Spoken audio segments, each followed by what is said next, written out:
todos y a todas. Bueno, en esta entrega de materiales para revisar la bibliografía que estamos trabajando en la Cátedra de Lingüística General, vamos a tratar de pensar la relación entre discurso, subjetividad y medios, es decir, gran parte de lo que venimos haciendo a lo largo de la cursada es tratar de pensar en qué medida el discurso de la información de alguna manera interpela nuestra propia subjetividad, ¿no es cierto? Y entonces, bueno, en esta presentación queremos como aunar algunas de las distintas características de este tipo de discursividad que hemos pensado a lo largo del curso y ver cómo lo podemos precisamente anudar para pensar rasgos de nuestra propia subjetividad y cómo en forma permanente es impactada por este discurso mediático y el discurso de la información. Bien, de eso se trata. Entonces, una de las primeras preguntas que nos hacemos es en qué medida los estudios del discurso, es decir, los estudios del lenguaje vinculados específicamente al discurso, nos permiten indagar los procesos de reproducción y transformación de las significaciones sociales que impactan de manera permanente en nuestra subjetividad, ¿no? Es decir, la pregunta que nos hacemos a lo largo de todo el curso y que ustedes están haciendo también en las distintas trabajos que están realizando en las clases prácticas tiene que ver con eso, ¿no? Es decir, en qué medida estas reflexiones acerca del discurso me permiten entender esa relación imbricada que hay entre medios masivos de comunicación, específicamente un tipo de discurso como es el discurso de la información y nuestra propia subjetividad, ¿no? Y en ese sentido también hemos explicitado a lo largo del curso que lo que nosotros tratamos de pensar es, bueno, cómo aparecen las violencias dichas en ese discurso, ¿no? Por eso nos preguntamos cómo se dicen las violencias en el discurso social y especialmente en el discurso de la información. Y también una pregunta que aparece cuando nos preguntamos por cómo aparecen las violencias en el discurso de la información, también lo que nos preguntamos es si hay violencia en la forma de contar los hechos que se cuentan, ¿no? Es decir, y ahí hemos visto en los distintos ejemplos que hemos analizado cómo muchas veces se espectaculariza la violencia en el discurso mediático y eso tiene consecuencias importantísimas en nuestra propia subjetividad. Por lo tanto, lo que nosotros tratamos de pensar es que precisamente el enfoque del discurso resitúa el lugar desde donde pensar las formaciones ideológicas, porque en verdad nos permiten repensar de qué manera se instalan, se instauran determinados sentidos en esa discursividad social, más allá de nuestra propia de nuestra propia subjetividad, ¿no? Más allá de lo individual, cómo hay una serie de sentidos cristalizados en discursos que circulan socialmente que impactan de manera decisiva en nuestra propia subjetividad. Bueno, de eso se trata, eso es lo que tratamos de hacer a lo largo de todo el curso. Ahora es como que vamos entretejiendo los distintos temas que fuimos transitando y además porque ustedes están trabajando en un tipo y en un modelo de análisis que se puede realizar desde estas categorías que estamos estudiando.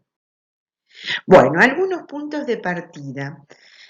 Uno de los primeros puntos de partida sobre los cuales trabajamos y trabajamos profusamente tiene que ver con esto de la opacidad del lenguaje, ¿no? Una de las primeras cuestiones que que pensamos cuando trabajamos desde reflexionar acerca del lenguaje es que precisamente si hay algo que no es el lenguaje es transparente, ¿no? Es decir, el lenguaje es opaco. ¿Qué significa que sea opaco? Que en verdad nunca es literal, nunca es explícito, nunca es descriptivo inmediatamente, sino que los significados no están en algún lugar y yo voy y los saco, sino que precisamente los hablantes construyen y reconstruyen valoraciones en forma permanente y esos significados no son eternos, sino que son que cambian constantemente, ¿sí? Por eso, este juego que nosotros siempre pensamos entre lo literal y lo no dicho, ¿no? Que se engancha precisamente con este tema de el carácter inferencial del lenguaje, ¿no? Es decir, si hay otra de las propiedades que son esenciales de las lenguas verbales, es precisamente el carácter inferencial. Este carácter inferencial nosotros lo estudiamos específicamente a partir de los desarrollos de la pragmática, pero en verdad es un elemento propio de los sistemas lingüísticos y que va a atravesar cualquier estudio científico sobre el lenguaje, ¿no? Por esto que siempre decimos, porque siempre es mucho más lo que yo no digo que lo que digo explícitamente, ¿no? Y entonces, cuando nosotros trabajamos sobre un discurso como es el discurso mediático y específicamente con el discurso de la información, lo que tenemos que de alguna manera preguntarnos en forma permanente es qué es lo que hay más allá de lo dicho explícitamente, ¿no? Es decir, cuando nosotros repensamos esta idea de construcción de sentido, lo que estamos diciendo es que en verdad, más allá de lo explícito, hay una multiplicidad de sentidos que se infieren precisamente por esa relación compleja que tiene el lenguaje entre lo que digo y la situación de enunciación. Y esto también se engancha con otro de los supuestos básicos para pensar al lenguaje, que es la diferencia entre oración y enunciado. Esta diferencia es fundamental porque nos marca las unidades de análisis a partir de las cuales yo puedo investigar al lenguaje, ¿no es cierto? Si yo hablo de oración, estoy trabajando desde un aspecto abstracto, concreto, ¿sí? Que es un objeto que elabora el lingüista, independientemente del uso. En cambio, cuando yo hablo de enunciado, me estoy refiriendo a una unidad mínima desde lo discursivo. Es decir, que yo al enunciado siempre le puedo asignar un sentido y ese sentido va a estar siempre en relación con la situación de enunciación. Otra de las cuestiones que son muy importantes tener en cuenta cuando trabajamos desde una visión como la que estamos pensando, tiene que ver en la relación entre forma y contenido que no son disociables, es decir, tanto la forma como el contenido producen sentido, ¿no? Es decir, si hay algo que nosotros hacemos a lo largo de todo este tipo de trabajos de análisis, de revisión bibliográfica, es precisamente buscar dónde se encuentra el sentido, ¿no? Dónde podemos identificar qué quiso decir ese autor, qué quiso decir ese locutor cuando se instaló en tal o cual lugar, ¿no? Y además, otra de las características que también vemos como propias del lenguaje desde esta posición que nosotros la estudiamos, es que el uso del lenguaje siempre ideológico, ¿no? Hay una lucha constante e invisible en la mayor parte de los casos por imponer significados, ¿no? Que no solo es de clase, ni depende exclusivamente de relaciones materiales que los hablantes tengan con los medios de producción. No es solamente una cuestión material, sino que es una lucha por instalar sentidos, ¿no? Desde ese lugar decimos que el lenguaje es siempre ideológico, siempre hablamos desde un lugar determinado y siempre tratamos de instalarnos desde ese lugar. Precisamente el análisis del discurso es una herramienta más que adecuada para poder dar cuenta de la dimensión ideológica del discurso. Es uno de los elementos que me va a permitir precisamente darme cuenta desde dónde está hablando, desde cuál es su postura ideológica, es decir, cuál es su sistema de creencias, de saberes, desde donde me está hablando ese enunciador, ¿no? Por otro lado, el análisis del discurso de la información, que es lo que nosotros hacemos a lo largo de todos nuestros encuentros, es una herramienta que permite poner el estudio lingüístico en relación con una multiplicidad de disciplinas, ¿no es cierto?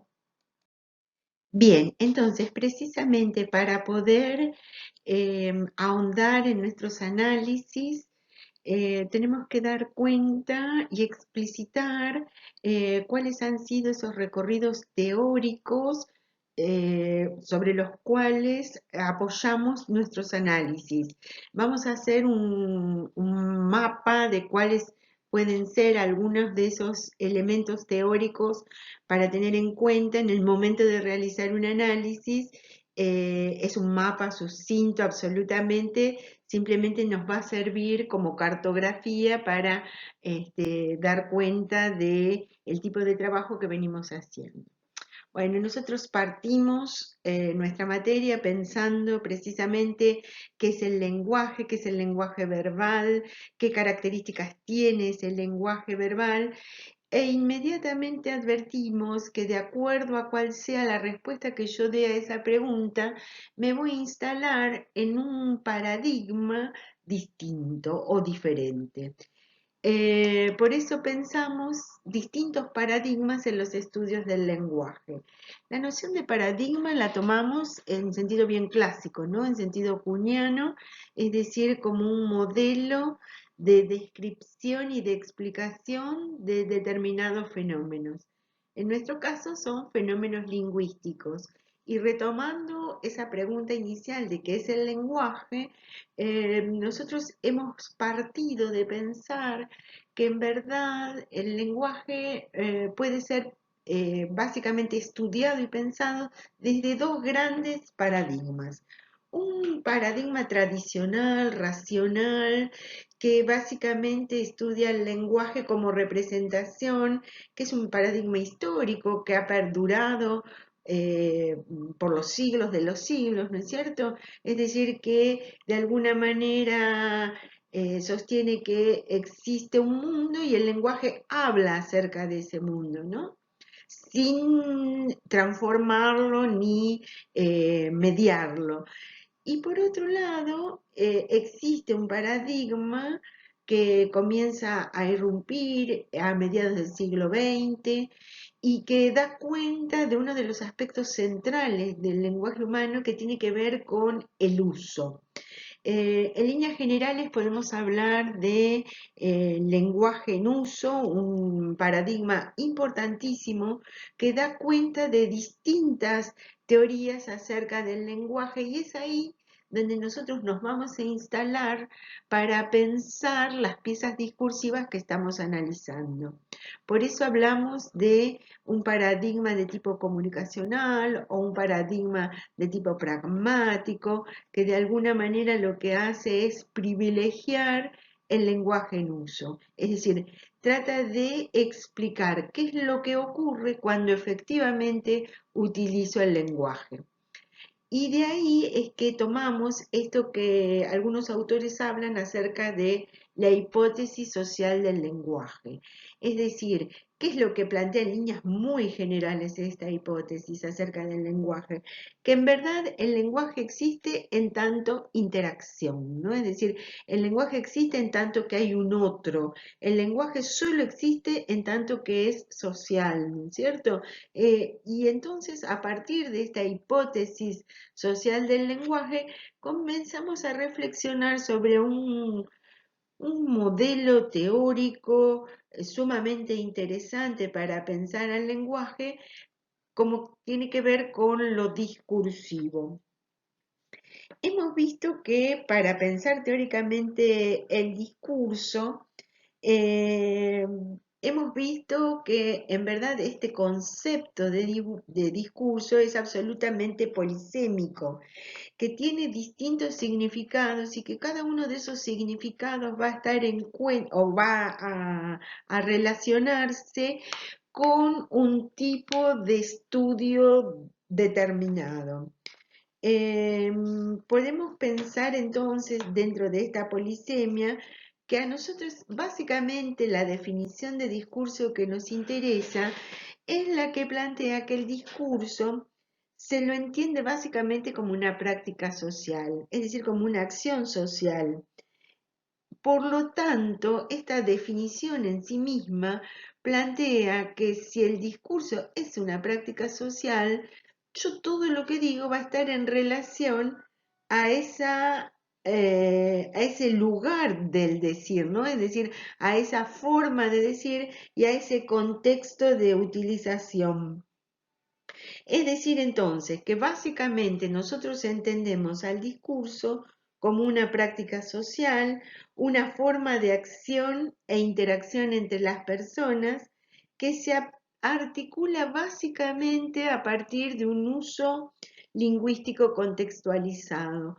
Por eso, cuando estudiamos el discurso, no solamente nos va a interesar lo que se dice, sino quién lo dice, dónde se dice, en qué momento, en qué situación. Es decir, que en discurso va a ser básicamente parte de la vida social y es una herramienta que crea vida social. Desde este punto de vista, entonces, hablar o escribir no es otra cosa que construir piezas discursivas que tienen una interrelación con el contexto, ¿no? Y esto va a ser clave y fundamental para poder entender el tipo de trabajo que nosotros hacemos, ¿no? Es decir, nosotros pensamos cada una de las situaciones enunciativas en un determinado contexto, en una determinada forma y manera de decir. Otro de los elementos que tenemos en cuenta básicamente como marco teórico para realizar nuestros trabajos tiene que ver con la teoría de la enunciación. Uno de los primeros autores que habla acerca de la teoría de la enunciación es Emile Benveniste. ¿Y qué es lo que plantea este autor? Básicamente, Benveniste dice que la enunciación es la puesta en funcionamiento de la lengua por un acto individual de utilización. El individuo se apropia de la lengua, se apropia del aparato formal, lo utiliza y en esa utilización deja marcas, huellas, improntas de su propia subjetividad. Precisamente entonces lo que plantea este autor de manera seminal y que después nosotros lo vamos a repensar y a complejizar a partir de otras categorías, es básicamente que cada vez que yo hablo, cada vez que yo utilizo el sistema lingüístico, cada vez que utilizo ese aparato formal, cada vez que enuncio, en esa enunciación dejo siempre huellas, improntas de mi propia subjetividad. Y esas improntas, esas huellas, esas marcas son siempre lingüísticas. Esas marcas implican siempre un conjunto de procedimientos de tipo gramaticales, como pueden ser procedimientos sintácticos, morfológicos, semánticos, eh, que dan cuenta del lugar desde donde estoy enunciando, ¿sí? Por eso va a ser fundamental rastrear esas marcas en los enunciados. Esas marcas van a ser de diferentes tipos, que nosotros las vemos a partir de distintas categorías enunciativas. Pueden ser desde la relación que se establece entre el hablante y el oyente, por eso hablamos, o el autor, mejor dicho, habla de categorías deícticas, ¿no? Es decir, que marcan esta oposición que siempre se da en una situación enunciativa entre el que habla y el que escucha, entre el emisor y el receptor, ¿no? Y entonces lo interesante en este tipo de trabajo es ver, bueno, cómo ese sujeto enunciador se inscribe en ese discurso, cuáles son esas marcas lingüísticas sobre las cuales aparece esa inscripción, que siempre son elecciones que hace ese sujeto enunciador. Y el otro elemento que va a ser fundamental para pensar nuestros análisis va a ser en qué medida la utilización de esas categorías, ya sean deícticos, subjetivemas, modalizadores, recursos polifónicos, dan cuenta de la propia subjetividad del enunciador, pero además producen sentidos, ¿no? Y eso es lo que nosotros vamos a tratar de pensar a lo largo de nuestros trabajos y de nuestro análisis. Y además vamos a ver que esa enunciación no se da de forma aislada, independiente, sino todo lo contrario, es decir, que en verdad esa enunciación está inscripta en una discursividad social. Y en este caso nosotros trabajamos desde la postura de Angenot, que de alguna manera retoma postulados clásicos como los de Gramsci, los de Bourdieu, y que define a esa discursividad social y a ese discurso social en singular como toda expresión oral o escrita en sociedad, un sistema genérico que organiza de alguna manera lo que se puede decir, lo que se puede pensar, lo que se puede opinar en un determinado estado social. Es decir, que lo que también de alguna manera marca a todos estos autores es que todo lo que yo digo tiene algún tipo de fecha de vencimiento, es decir, que está de alguna manera regulado por esa historicidad y además aparece un elemento que va a ser interesantísimo para pensar estas discursividades que tiene que ver con lo hegemónico, ¿no? Y cómo la hegemonía discursiva, que forma parte de la hegemonía cultural, es la manera en que una sociedad dada se objetiva en textos o discursos. Por eso es tan importante pensar cuáles son esos elementos que forman parte de esa hegemonía discursiva. De esto también hemos hablado, ¿no? Es decir, bueno, cuáles son esos dogmas, esos fetiches, esas maneras de nombrar, ya sea a quienes participan, en las acciones, a cómo se nombran a los eventos, a cómo se nombra cada una de las circunstancias en las cuales se desarrollan los diferentes situaciones. Bien, y también tenemos como elemento que es ordenador de nuestros análisis, el tema de lo genérico, ¿no? Es decir, veíamos básicamente que cada acción social, cada práctica social genera formas discursivas que le son propias, ¿no? Y que precisamente el discurso mediático puedo encontrar varios géneros dentro de este discurso mediático, y uno de esos géneros es la información, ¿no? Y que va a tener determinadas características, y además el hecho de pensarlo desde lo enunciativo y como parte de esta discursividad social, me va a correr de ese lugar de pensar a la información como impoluta, como que es lo que efectivamente pasó, sino que lo vamos a pensar precisamente desde otro lugar. Y ahí es donde radica la importancia de pensar a la información desde la enunciación como una forma más de los discursos que circulan socialmente, ¿no? Y además ver que eh, es- es- esto que llamamos análisis de discurso es una herramienta interpretativa, es una herramienta heurística, es una herramienta que me permite develar lo que no está dicho en superficie, ¿no? Que en última instancia es el proceso que intentamos hacer a lo largo de nuestros trabajos, ¿no? Es decir, cómo a partir de eso que se dice, en verdad hay toda una serie de significación que tiene que ver con todos estos elementos que venimos pensando, ¿no? De la relación entre lo que se dice y el contexto en el que se dice, de la manera en que se nombra, las formas de utilización de ese lenguaje.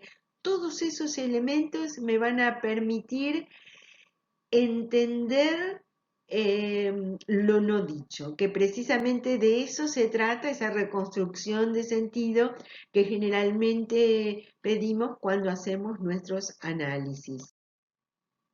Por eso sostenemos que la información es básica y fundamentalmente un problema del lenguaje, es un tipo de discurso que circula en nuestra sociedad, y entonces lo que nos interesa es ver en qué medida el consentimiento, la adhesión, la legitimación, la aceptabilidad, la justificación de determinados temas que circulan en la sociedad coexisten de alguna manera con otros, con el resentimiento, con la resistencia, con acciones hostiles, y se encuentran en un repertorio de representaciones de lo social que pueden ser pensados como ideológicas. Bueno, ya hemos visto que la información tiene toda una serie de características que, al pensarlas como un tipo de discurso en particular, nos ayuda a complejizarla. Y entonces, en este punto nos interesa preguntarnos básicamente cómo analizar, cómo estudiar, cómo desnaturalizar ese discurso de la información desde esta visión discursiva que es la que hemos explicitado. Bueno, lo primero que tenemos que decir, algo que parece de perogrullo, pero que es fundamental, ¿no? Que siempre partimos de una materialidad discursiva, es decir, partimos, por eso hablamos de una lingüística de corpus, partimos de lo efectivamente dicho en un momento determinado. Por eso ustedes han trabajado a partir de un corpus, es decir, de un conjunto de discursos que someto al análisis. Y ese corpus tiene como distintos cortes que da cuenta de esa materialidad, ¿no? Es decir, ese corpus puede dar cuenta de la discursividad en distintos géneros, eh, y además donde el discurso de la información es uno de esos tantos géneros que circulan en la sociedad. El, Eso en cuanto a la materialidad, a lo que podríamos llamar el campo material de la investigación, el lugar donde el hecho empírico, ¿sí? El dato, de donde nosotros tomamos la información para realizar el análisis.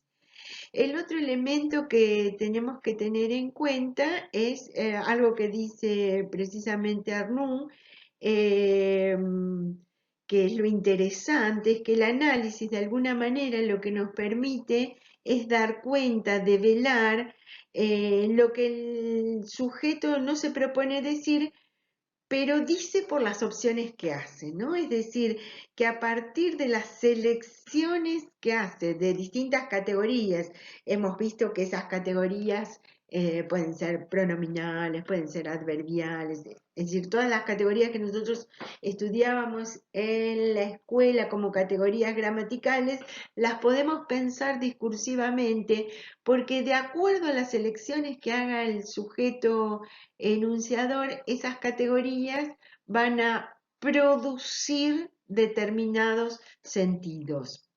Y el otro fenómeno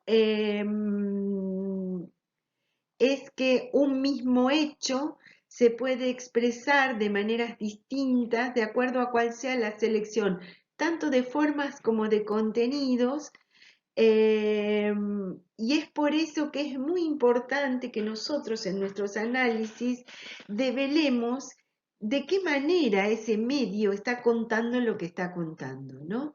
¿Por qué privilegia tal o cual acción? ¿Por qué privilegia tal o cual manera de contar? ¿Por qué resalta o invisibiliza determinada información? Y todos esos elementos van a servir, van a ser una manera interpretativa de esos discursos que yo estoy.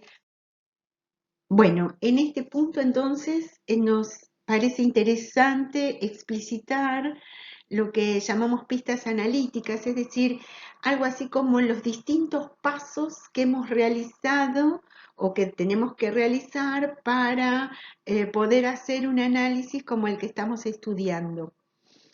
Em, Antes que comenzar con la descripción de los elementos, una salvedad, ¿no? Es decir, cuando hablamos de análisis, hablamos de analizar. Y analizar significa descomponer, desarmar, ¿no? De esto algo habíamos hablado ya,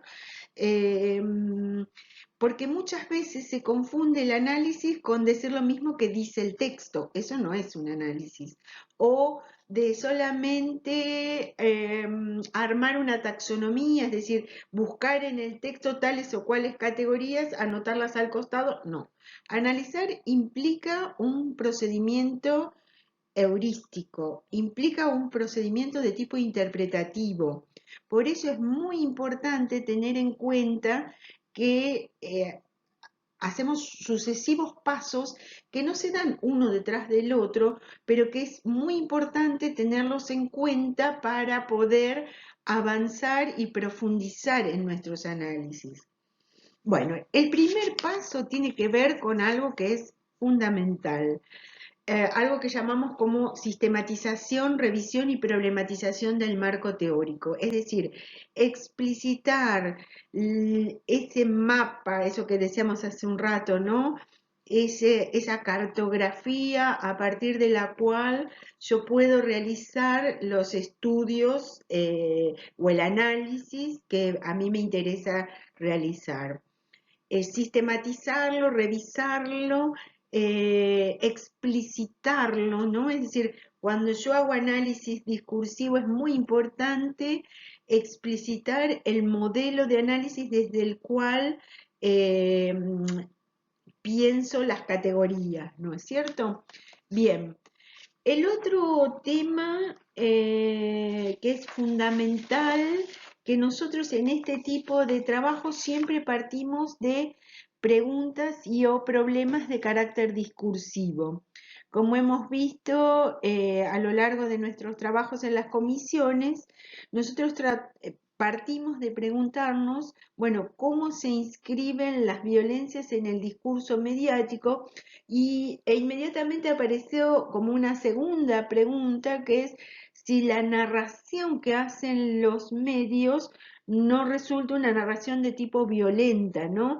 En la espectacularización que hacen de esas situaciones asimétricas, en la forma de mostrar y de hablar acerca de situaciones aberrantes, ¿no?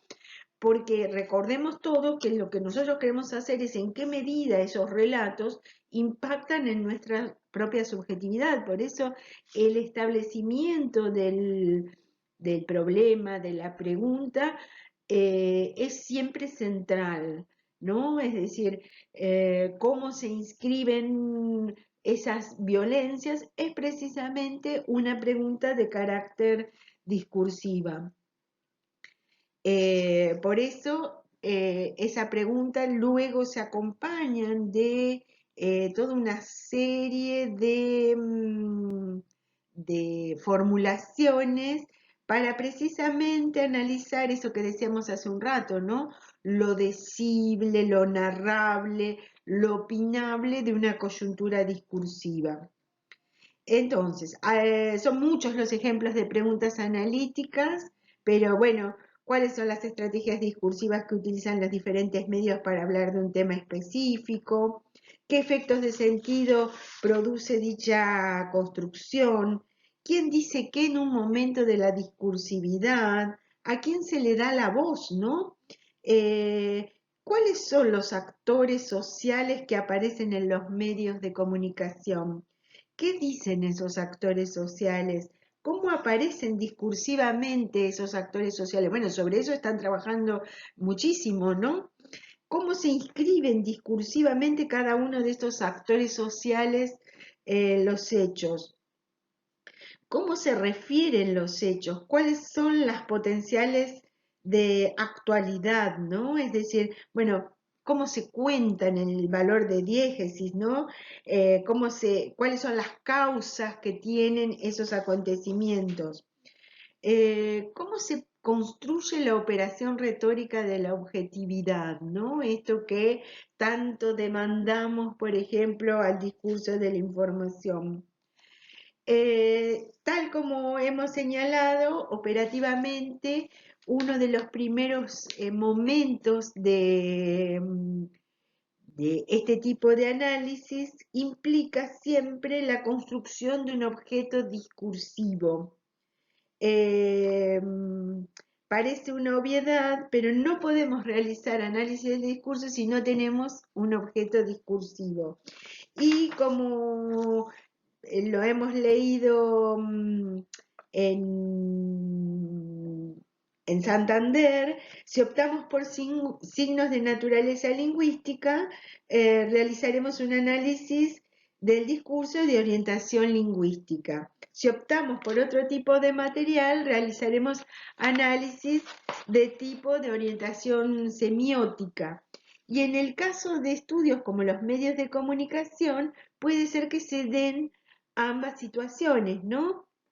Que es de hecho lo que nos ha pasado con los materiales que estamos analizando. Es decir, que no solamente analizamos lo lingüístico, sino que también analizamos, por ejemplo, lo icónico, cómo las imágenes que acompañan a esas referencias lingüísticas también son absolutamente significativos, ¿no? La constitución del objeto discursivo es nodal en un tipo de trabajo como el que hacemos. Por eso, tanta importancia en el corpus, ¿no? Porque como decíamos, el corpus es el elemento que de alguna manera da cuenta de esos discursos que fueron dichos en un determinado momento, ¿no? El corpus, como hemos estado estudiando, es un conjunto de textos o discursos que someto al análisis. Por eso, uno de los lugares centrales de este tipo de trabajo que hacemos lo constituye la elección y selección de los discursos, ¿no? Es decir, ese recorte que se hace tanto en lo temporal como en lo espacial de, bueno, cuáles son esos textos o discursos que voy a someter al análisis.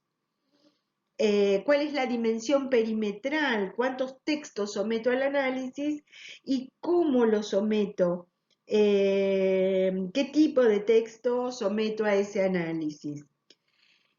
Otro de los elementos que también tenemos que tener en cuenta y que hemos tenido en cuenta a lo largo de todos estos análisis que venimos haciendo, tiene que ver con la situación de contexto, ¿no? Es decir, vimos que también era problemática establecer qué era el contexto, ¿no? Por eso tenemos que siempre delimitar, bueno, qué aspectos, qué cantidad de información, cuánto de ese contexto es importante tener en cuenta para analizar la pieza discursiva que voy a someter al análisis. Y finalmente, otro de los elementos que son imprescindibles para poder hacer un análisis de este tipo es tener bien claras cuáles pueden llegar a ser algunas de esas unidades enunciativas.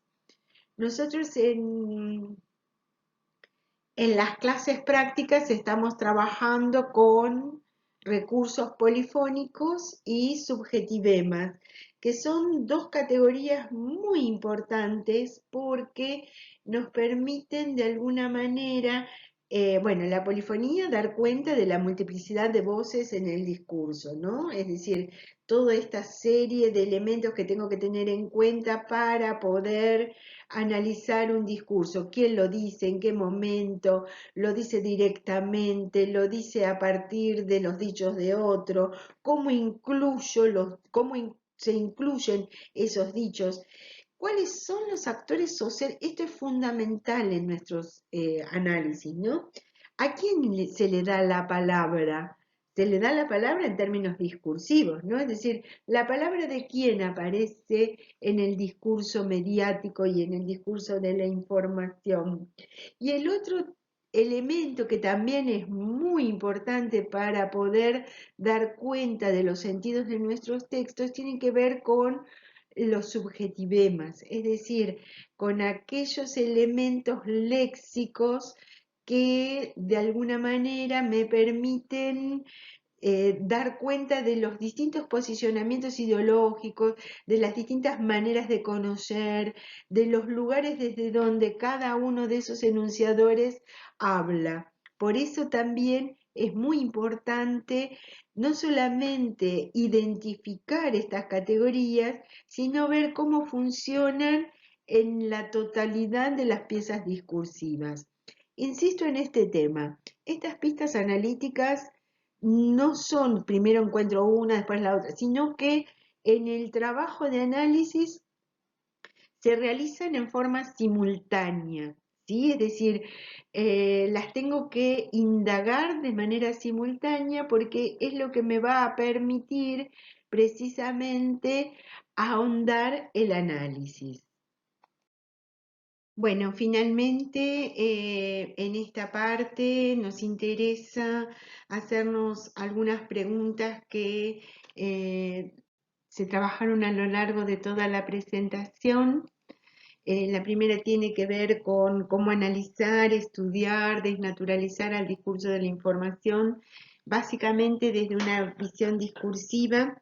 Hemos planteado a lo largo de las distintas clases que en verdad el discurso de la información, que forma parte de ese discurso mediático, es un discurso muy accesible, estamos todos atravesados por esa discursividad, somos todos seres mediados, más allá de cuál sea nuestro consumo de estos medios de comunicación, y también sabemos que este tipo de discursividad puede ser materia de estudio de cualquier otra disciplina, pero en nuestro caso siempre tratamos de pensarlo desde una visión absolutamente discursiva, ¿no? Que pone en juego en esa relación dialéctica entre lo que se dice y en la situación de enunciación contextual en la cual se dice. Por otro lado, a lo largo del curso también hemos trabajado mucho esta idea de que no somos lectores ingenuos de esos medios masivos, de ese discurso de la información, sino que básicamente somos analistas, es decir, que lo que nos interesa es precisamente ver de qué manera está construido ese discurso, de cuáles son esas narrativas, esos argumentos, esas maneras de decir que están por detrás de lo visible, ¿no? Precisamente también partimos de una cuestión que es nodal para pensar este tipo de trabajo, que tiene que ver que lo que nosotros leemos no es lo que pasó, sino que es una construcción discursiva que hacen los medios y que además lo hacen desde un lugar en particular, desde una determinada ideología, desde un determinado posicionamiento, y que esas ideologías, esos posicionamientos dejan marcas, huellas en lo lingüístico, ¿no? Todo nuestro trabajo ha sido reconocer precisamente cuáles eran esas marcas. Y finalmente, me interesa eh, plantear como una gran pregunta que seguramente no la vamos a terminar de pensar en esta materia ni con estos ejercicios, pero que sí me parece y nos parece que es una pregunta nodal, eh, precisamente tratar de pensar en qué medida, cuál es la relación que existe entre la construcción de subjetividad y el discurso social, o al revés, en qué medida el discurso social construye distintas discursividades. Precisamente en este punto nos interesa analizar cuáles son esas relaciones ineludibles que se establecen entre el discurso mediático, el discurso de la información y la construcción de subjetividades. Coincidimos con varios autores que en la etapa del neoliberalismo en la que estamos, no solamente el neoliberalismo consiste en un modelo económico que produce una desigualdad cada vez mayor, cada vez más terrible en nuestras sociedades, sino que y ahí es donde nos interesa indagar y profundizar este sistema neoliberal como superación o como un estadio diferente del capitalismo tal cual como lo conocimos en los 70, tiene la particularidad que consolida una nueva subjetividad a partir de imponer valores, formas de pensar, formas de opinar, que como dice una de las autoras que leemos, Nora Merlin, esas significaciones colonizan nuestra propia subjetividad. Cito textual: los medios de comunicación corporativos y concentrados imponen verdades del poder a través de un discurso único que construye y digita el sentido común, generando un totalitarismo comunicacional y semiótico nunca visto antes hasta ahora, que condiciona la libertad de elección, uno de los pilares fundamentales de la democracia. Y un poquito más adelante sostiene la autora: la colonización de la subjetividad es una captura que posibilita los actuales fenómenos globales de obediencia inconsciente y apego a ciertas estructuras de poder que operan como un orden que va en contra de los intereses de la población entera. Y acá está lo complejo del asunto, ¿no? Es decir, cómo muchas veces esas imágenes, esas maneras de contar, esas maneras de decir que tienen los medios, operan en contra de nuestra propia subjetividad.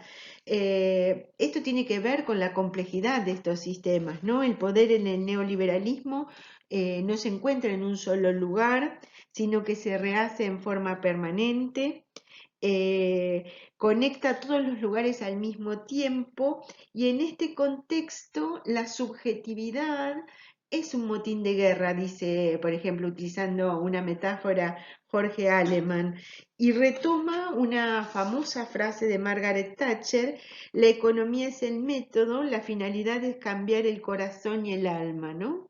La subjetividad en este sentido, dicen y sostienen los autores, ha sido capturada por el neoliberalismo. Y como decíamos hace un ratito, el neoliberalismo no es solamente un modelo económico, sino que es básicamente una fábrica de subjetividades, una fábrica de decirnos qué es lo que nos hace feliz, qué es lo que nos hace realizados, qué es lo que nos hace exitosos, y todos esos sentidos circulan en forma permanente y de manera pavorosa en estos medios masivos de comunicación.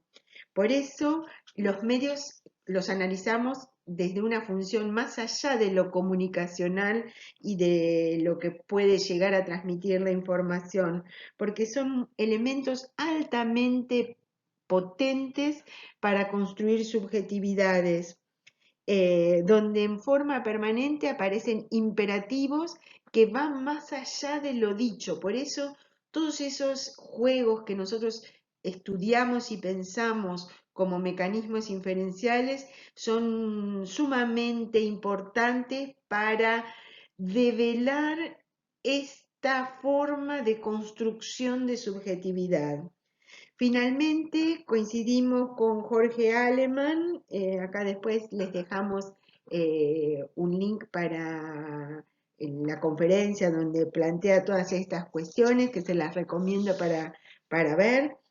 Que la producción, Aleman dice que la producción de subjetividad que realizan los medios te hace creer que se puede hablar de todo, mostrar todo. Hasta han aprendido a mostrar el horror para negar el horror. Pensemos en ello y ahí me parece que es clave pensar en todo el trabajo que hemos hecho a lo largo del curso, ¿no? Cada una de estas violencias que nosotros vemos reflejadas en los medios, en verdad están mostrando los horrores de nuestra sociedad, y de tanto mostrarlo, de tanto hablar sobre ese tema de manera casi rutinaria, es como que adormece lo que en verdad nos está diciendo, ¿no? Pensemos en cada uno de los casos. El crimen aberrante de un joven en Villa Gesell por otros jóvenes, ¿no? Una situación de terrible violencia y cómo esa violencia ha sido replicada, mostrada en los distintos medios. El hecho de, por ejemplo, ese señor que circulaba y un policía lo muele a palos, y bueno, y cómo eso aparece replicado, mostrado en esto que habla Aleman, bueno, todos los episodios terribles de femicidio. En este sentido, el tema, solo en estas instancias analíticas, eh, por eso la importancia de lo que hacemos, nos permite repensar el horror semiotizado en los medios, de tal manera que el encubrimiento no es no hablamos de esto, sino que lo mostramos tanto para que no tenga ninguna consecuencia, porque en verdad lo que hacen los medios en forma permanente es espectacularizar el horror, ¿no? Con el propósito de no revelar cuáles son las consecuencias políticas que implican necesariamente los hechos. Tal vez la idea sea que te puedan mostrar diferentes situaciones aberrantes y que no tengan ninguna consecuencia, que sea parte del mundo moderno. El mundo es así, es violento, es terrible y bueno, y nos tenemos que acostumbrar. Es algo así como, y bueno, pobres hubo siempre. el tema, lo que seguramente intentamos hacer a lo largo de todas estas lecturas y clases y encuentros es tratar de ver que, bueno, que el mundo no necesariamente es de esa manera y nosotros no podemos hacer nada, ¿no? Y ahí lo que de alguna manera ocultan estas discursividades tienen que ver con la dimensión política que nunca muestran.